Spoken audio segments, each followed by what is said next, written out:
Общественность региона включилась в обсуждение выбора площадок для строительства новых мусоросортировочных комплексов.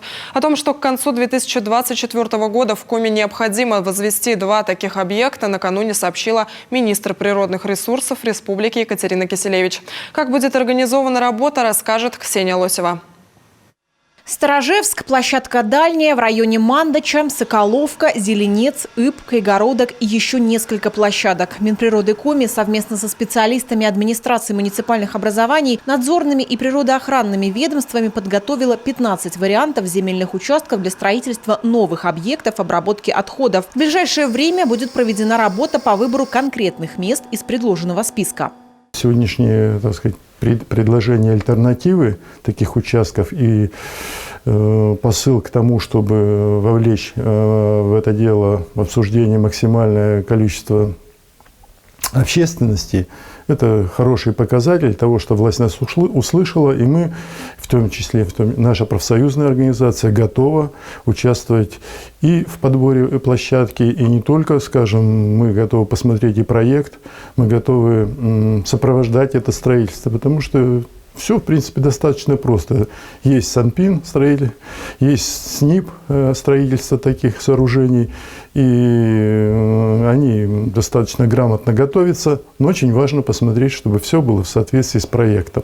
Свои площадки для складирования сегодня есть в Воркуте, Инте, Усинске, Печоре, Вуктыле, а также Удырском районе. В ряде муниципалитетов своих полигонов нет, поэтому отходы возят в соседние. Так, например, на Ухтинском городском полигоне размещаются отходы не только из самого города, но и Сосногорского, Ижемского, Троицко-Печорского, Устцилимского районов и Северо-Книшпогосского района. А на полигон в местечке Дырнос в Сыктывкаре свозятся отходы из столицы Коми, а также еще 6 районов республики.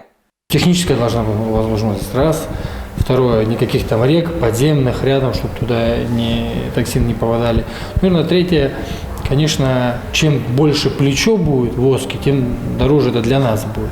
Конечно, желательно, чтобы эти все условия были соблюдены и как можно ближе к точкам сбора мусора.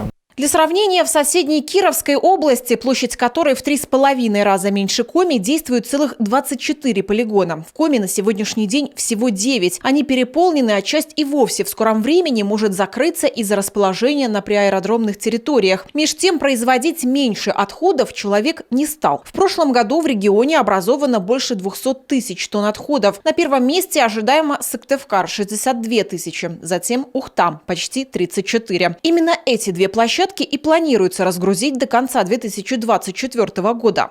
Для Республики Коми, наверное, эта тема уже актуальна уже давно, но сейчас, наверное, самый главный вопрос – это качественное исполнение этих полигонов, то есть чтобы они были со всеми требованиями, которые должны быть к этим полигонам, то есть и чтобы строительство шло действительно под надзором общественности и надзорных органов от начала и до конца. В Минприроды подчеркивают, процесс выбора участков под новые комплексы будет максимально открытым, а также учтет мнение всех заинтересованных сторон – общественности, местных жителей, экспертов-экологов. Сама же площадка будет построена с учетом современных требований, опыта соседних регионов, а главное – исходя из безопасности для человека и экологии.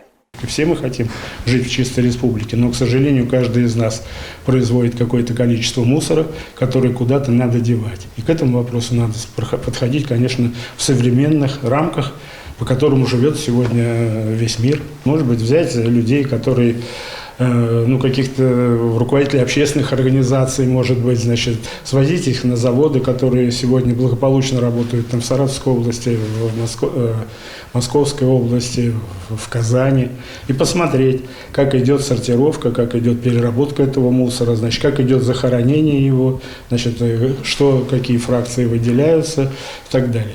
Сегодня общественники предлагают сразу несколько форматов работы над вопросом и приглашают подключиться как можно больше людей. Простых обсуждений и круглых столов будет недостаточно. Совместно с экспертами необходимо, например, выезжать на места, проводить необходимые замеры, говорить с жителями, представителями надзорных структур и органов власти и только потом делать выводы. Ну и, конечно, важно не ограничиваться лишь строительством новых объектов. Перейти на качественно новый уровень обращения с отходами получится только при формировании у населения грамотной культуры обращения с ТКО.